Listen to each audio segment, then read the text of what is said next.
का करबो दई पहली पहली आए गे रहन वो अब्बड़ सियान मन ला देख के डर लगे। सियान मन के आगू में एक दूसरा सन बात नहीं करन सकन, आगू में बैठ के खाना पीना नहीं खान सकन। और देखा हन त का करबे, चुपके दबके दबके असन एती तेती रेंगे असन।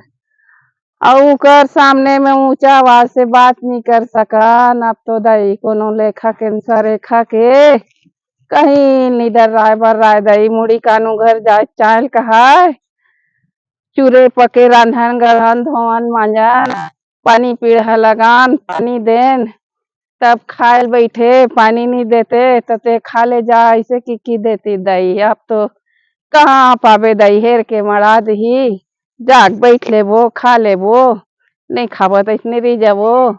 का करबे अब के बहू बेटिल कहन सकस, ना लोग लइकल कहन सकस, ना नाती नातरल कहन सकत दई।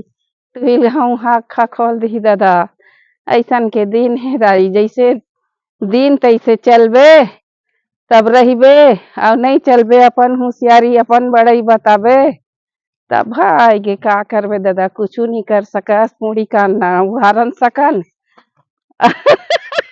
बंद कर दे रे।